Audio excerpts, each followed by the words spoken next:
In this video, I'm going to teach you all about dihybrid crosses. I'm going to talk about what they are and kind of the basics of them, and then we're going to do two practice problems together. So before we start, we need to understand what a dihybrid cross is. And in order to understand what it is, I'm actually going to compare it to a monohybrid cross, which you've done already. So we're going to just set up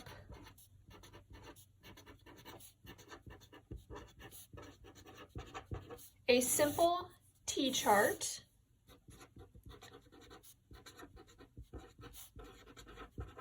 to compare a monohybrid cross with a dihybrid cross.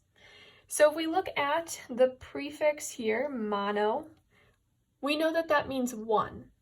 So this is going to be a cross that involves a single trait. Okay, so we were looking at crossing maybe two plants and seeing how their flower color was affected, or the ability to roll your tongue, or maybe the height of a pea plant. Okay, that's a single trait that we're looking at how it's passed from the parent or the parent generation, which is the pea generation, to the offspring, which is the F1 generation. The prefix di on dihybrid, that means two.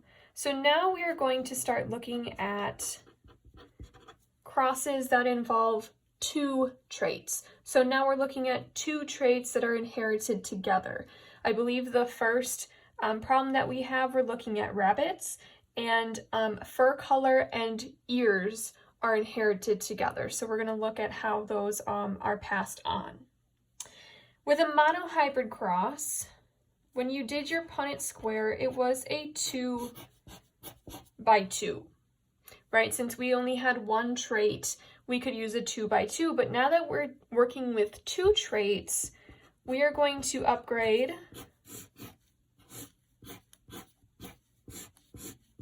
to a 4 by 4 Punnett square now. So we're getting a little bit larger in size, and this is going to entail a little more work than this did. If we look at the genotypes for both monohybrid and dihybrid, monohybrid genotypes contained two alleles. So like big A, little a, that's one allele, two alleles. And it involved a single letter. In this case, we're looking at A. For the genotypes of a dihybrid cross, each genotype is going to contain 4 alleles, and we're going to begin using 2 letters. So an example of a genotype for dihybrid might be capital R, little r, big B, little b. So it's kind of like we're taking two genotypes from the monohybrid cross and putting them together to make one genotype for a dihybrid. Next, when we were taking the genotypes of mom and dad and putting them into the Punnett square, we were just separating the letters. So let's say that we had a cross big A, little a, and big A, big A. When we put those into the Punnett square, we separated each of the letters, one above one column, one above the other. And then we did the same with the other parent. We separated these one in one row, one in the other. Now that we have a larger genotype, we have to do something called the FOIL method. We'll get to this when we get to the first problem, but now above each column and next to each row, we are going to have 2 different letters. So we are going to have one R and one B above each row. So let's say, for instance, right, if this is our genotype,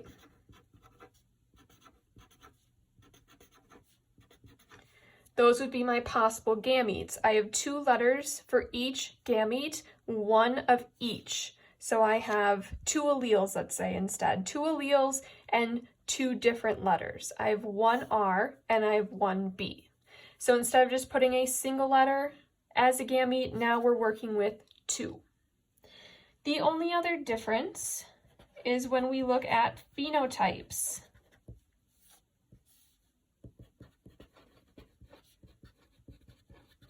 It's going to be the same way figuring out the phenotype, so it kind of follows the same pattern for monohybrid cross, meaning this kind of an allele is going to give you that dominant trait, as is that. So as long as there's a capital letter, it's going to be the dominant trait. In order to be recessive, you would have to be little, little. So we're following that same pattern here, but for the phenotypes, there are only 2 possibilities for monohybrid, right? You could either be the dominant or you could be the recessive, and that was it. Now for our phenotypes, there are going to be 4 possible phenotypes, okay? And these are going to be a little bit more complex. It's not as simple as either you can roll your tongue or you can't. It's going to be a mixture of the 2 different traits that we're looking at. And this will all make a little more sense, especially this portion, once we do an example problem. But that's the basics of a dihybrid cross of 2 different traits. We are using a 4x4 Punnett square now. All of the genotypes are going to contain 4 alleles made up of 2 distinct letters. And we're going to use something called the FOIL method to determine the gametes for mom and dad. And we'll talk about the process of doing this in a second. It's just like what you probably do in math for the FOIL method. And then we have 4 possible phenotypes coming out of this. So let's try a problem. So we are going to try this problem here. It says, in rabbits, fur color and ear style are inherited together. Whenever you see something like this in the first sentence where it states 2 different traits that are inherited together, you know it's dihybrid. Then I have to put a sentence in here that tells you for each of these traits which is dominant and which is recessive for both. So it says black fur is dominant over white fur, and straight ears are dominant over floppy. So the first step is always to pick a letter and define it, and I have already done that. So I chose B to represent the fur color, and then I chose, so this is a B, and the ear style I chose to do R. So I picked my 2 letters, and I defined them for each trait separately. So it says that black fur is dominant over white. So I gave black fur a capital B, and I gave white fur a lowercase b. For the ear style, I chose the letter R. Straight ears are dominant over floppy ears. So straight ears got the capital R, and floppy ears got the lowercase r. So it's just like step 1 for monohybrid, but you're doing it twice. Then the next sentence should tell you what the cross is.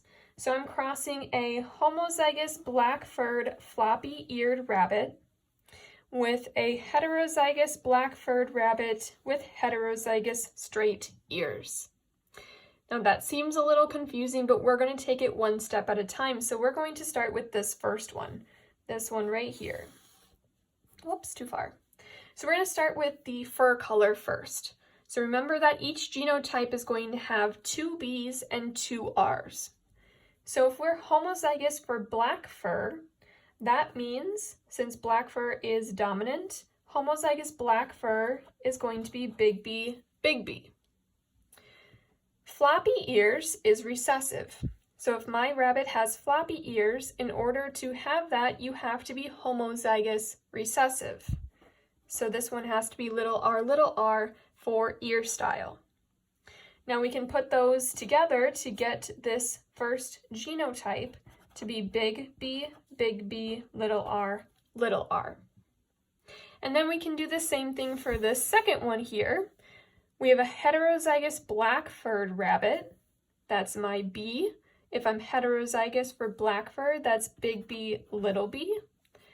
And I'm heterozygous for straight ears. Straight ears is dominant. I'm heterozygous for it, so that would mean that I am big R, little r for ear style.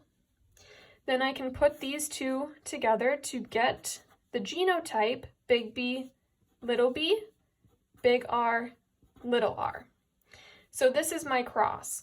I'm crossing, this is one rabbit, this is the other. Now that's my step 2. So this was my step 1 up here where I picked my letter and defined it, and this is my step 2. Step 3 is going to be where I make my Punnett square. So again, this is going to be a 4x4. Doesn't matter how neat it is or how perfect it is. And now we're going to go through finding the gametes. So this involves something called the FOIL method. The FOIL method is going to require some distribution. There we go. So I like to put parentheses around my B's for one genotype and around the R's, because each gamete has to have one B and one R. So we have to find all the possible combinations of these alleles, and there are 4 of them. So this big B can go with this little r to give me big B, little r. This big B could also go with this little r to get me big B, little r. This big B can pair with this little r to give me another big B, little r. Or it could also be paired with this little r to get me big B, little r. Okay, so that was for one parent. You got the 4 different possible combinations of these letters.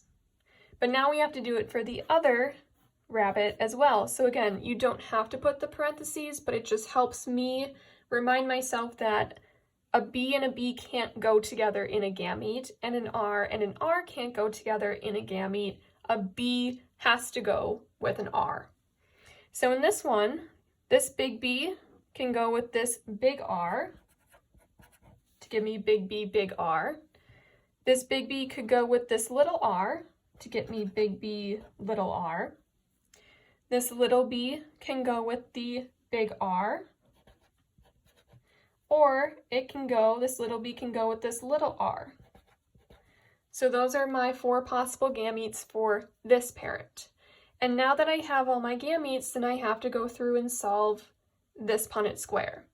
Now, as you're doing it, I want you to get in the habit of putting like letters together. So for instance, if we are putting this gamete with this gamete, I want you to keep the B's together and the R's together, just like these genotypes we made up here. So this would be big B, big R, little r. So you need 4 letters in each of these boxes, 2 B's, 2 R's. And I would highly suggest if there is a capital letter and a lowercase letter of the same letter, so for instance we have a big R and a little r, put the big R first. It can be a little confusing when we start to mix that up because we're so used to seeing this as heterozygous. I don't want you to get mixed up by flipping them. Okay, so let's go through each of these. Now we're going to move on to this one. We have big B, big R, little r, big B, big R, little r, big B, big R, little r. Then we can go through the rest of these. So I'm just going to go through and do them.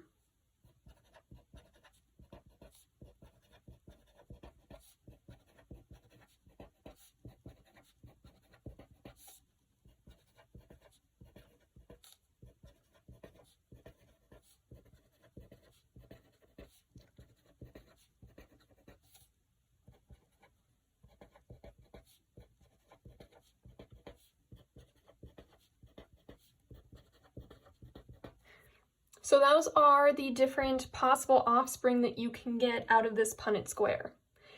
Now for step 4,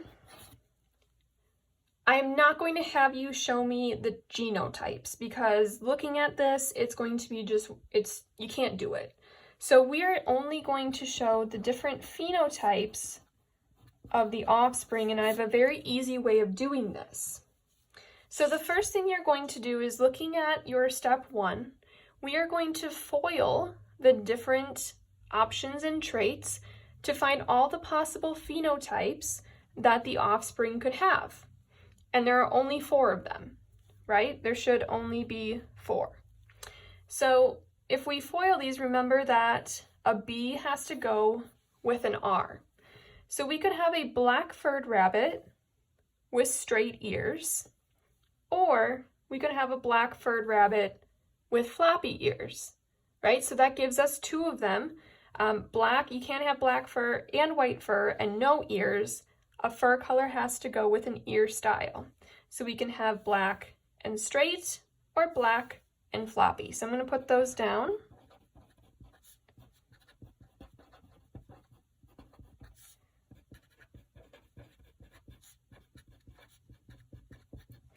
So that's 2 out of the 4. I can also have white fur and straight ears, or white fur and floppy ears. So that gets me up to my 4 combinations.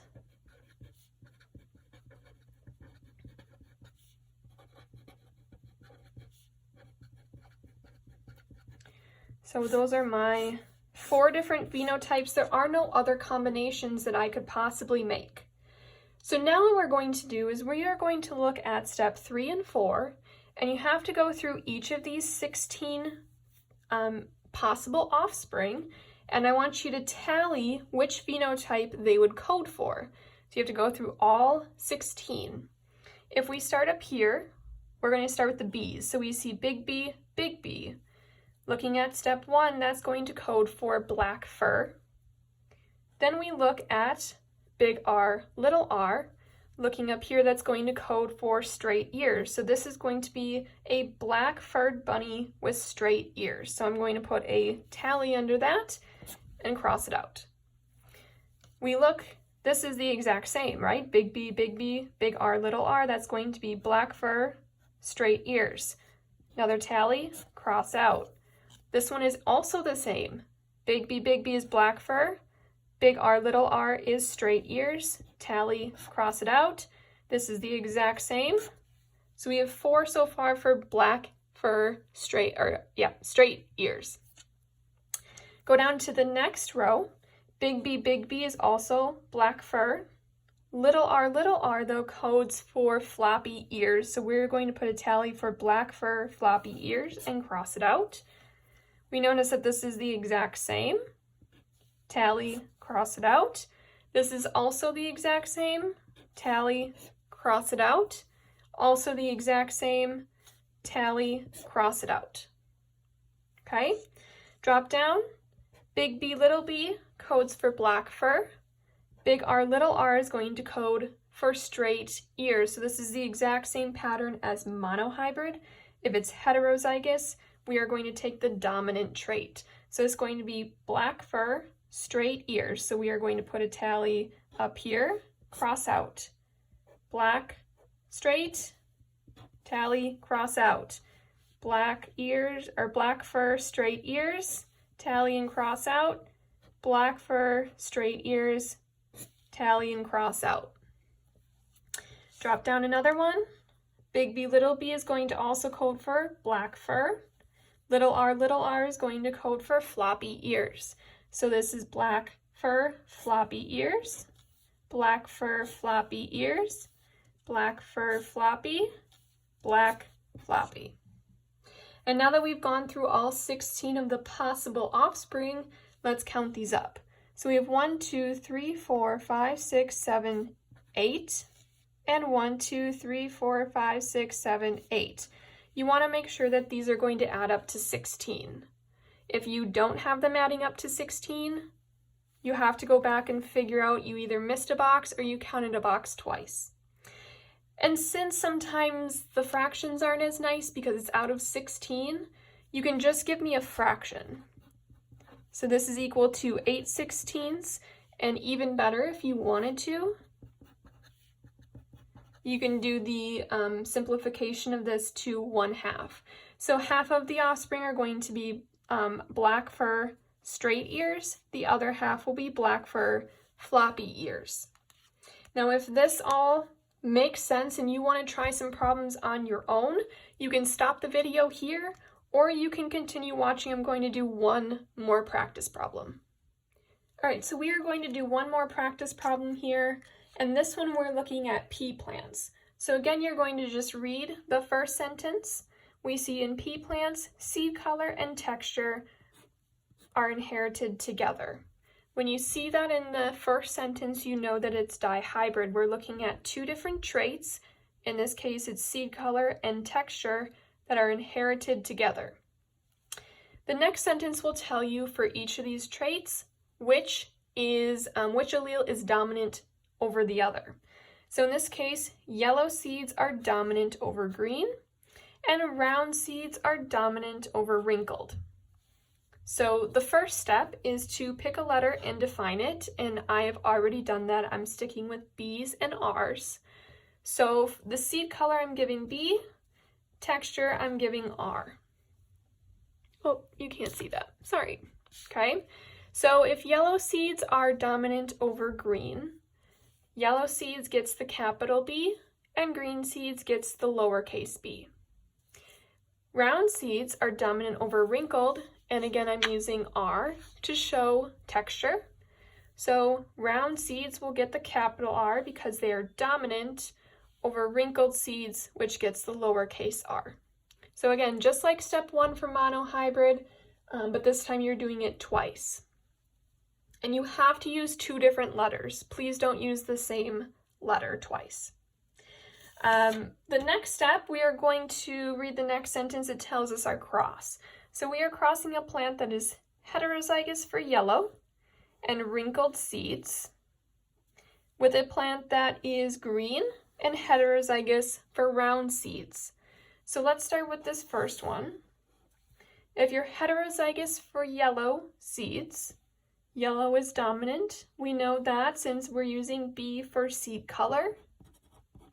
This is going to be big B, little b.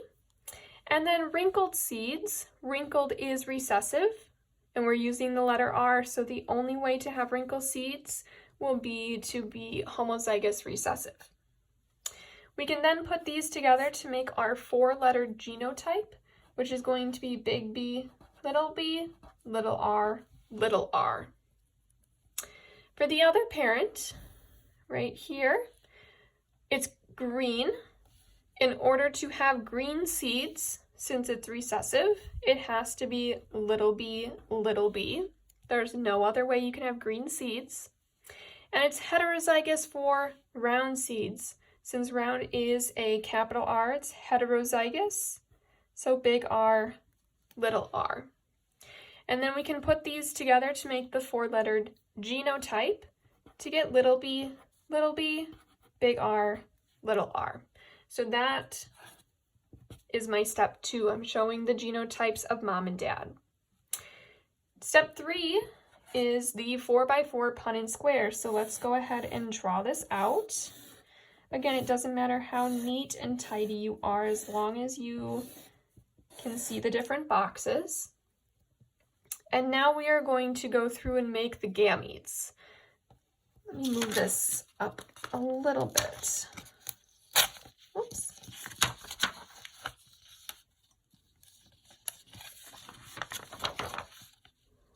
There. Okay. So let's start here. I put parentheses around the B's and the R's in the genotype of the parents just to remind myself that I have to have one B and one R in my gametes. Okay, you can't have two B's and you can't have two R's. So this big B can go with this little r. Remember, we're trying to find all the possible combinations. So we can have a big B with this r. Or this big B can go with this little r. This little b can go with this little r. Or this little b can go with this little r. Okay, so those are all the possible combinations for this genotype. These are their their gametes, I'm sorry. For the other parent, We can have this little b go with this big R. We can also have it go with this little r. This little b can go with this big R, or it can go with this little r. So those are all the possible gametes for this parent. Now we can go through and we can fill in the Punnett square. Now remember that you want your genotypes to look like your parents. Put the B's together and put the R's together. And if there's a capital and a lowercase, let's say for B's, put the capital first, because it can really kind of, you're used to seeing it that way, so it can mess you up when you're trying to find the phenotypes if you mix it up now. So like here we have a big B and a little b going into this offspring. So we are going to put big B, little b, and then we have a big R and a little r, and that's one possible offspring. So let's do this one. We have a big B and a little b, and we have a big R and a little r. Okay, you see what I'm doing there? This one I have two little b's, and I have a big R and a little r. Two little b's, one big R, one little r. One big B, one little b, little r, big B, little b, little r, little b, little b, little r, little b, little r. I'm going to go ahead and do the rest.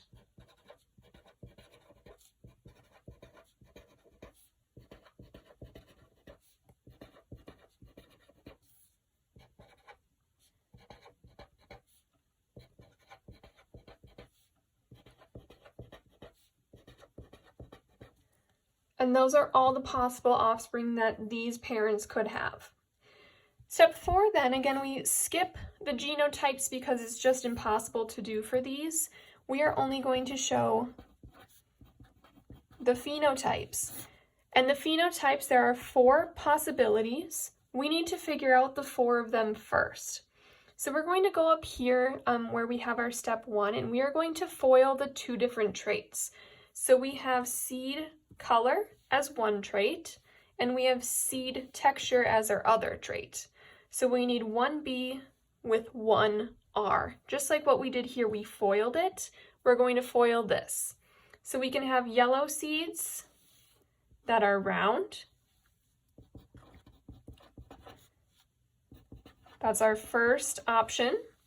We can also have yellow seeds that are wrinkled.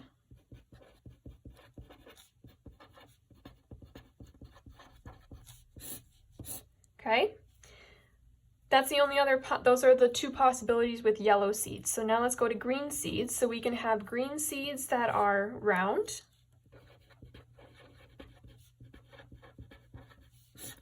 Or we can have green seeds that are wrinkled.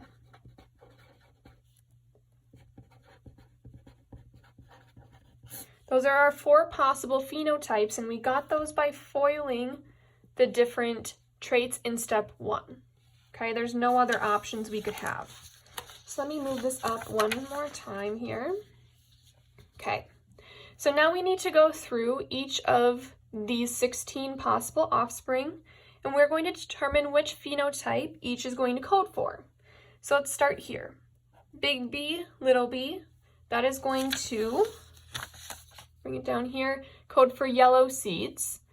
Big R, little r is going to code for round seeds. So this is going to be yellow, round. So we put a tally, cross it off.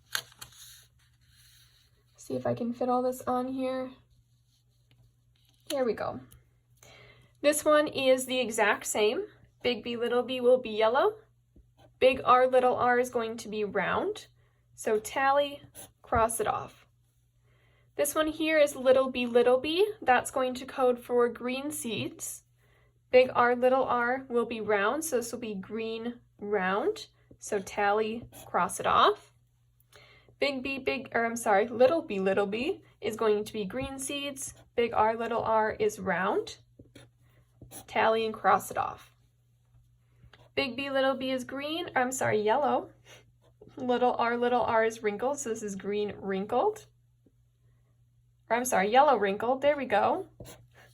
Big B, little b, that's going to be yellow. Little r is wrinkled, so that is also yellow wrinkled. Tally, cross it off. Little b is green. Little r is wrinkled, so that's green wrinkled. And this is the same, green wrinkled. Now, if you're having issues doing this portion, you can do it one other way. So like here you see big B, little b. You can determine that that is yellow, so I would put a Y underneath it. And then you can do the R's, big R, little r is round, so I'd put it an R, standing for this is yellow and round. So then I could go and I could put my tally and cross it off. Or you could go through big B, little b, you know, would be yellow. Big R, little r is round. Go through all of them and do this and then tally. So let's do little b is green. Big R, little r is round. Little b is green. Big R, little r is round. Big B, little b is yellow. Little r is wrinkled. Big B, little b is yellow. Little r is wrinkled. Little b is green. Little r is wrinkled. Green, wrinkled. And then you can go through and do your tally. So this is yellow round, green round, green round, yellow wrinkled, green wrinkled, green wrinkled. And then I'm going to go through and count these up and make sure they add up to 16. So here we have 1, 2, 3, 4, 1, 2, 3, 4, 1, 2, 3, 4, 1, 2, 3, 4, 4 plus 4 plus 4 plus 4 is 16. I didn't miss any and I didn't count any twice. So then I can go ahead and put these into fractions. Remember, it's out of 16. So this would be 4 sixteenths, 4 sixteenths, 4 sixteenths, and 4 sixteenths. And if you wanted to, you could simplify this to 1/4, 1/4, 1/4, and 1/4, but you don't have to do that portion, okay? And that is how you do a dihybrid cross.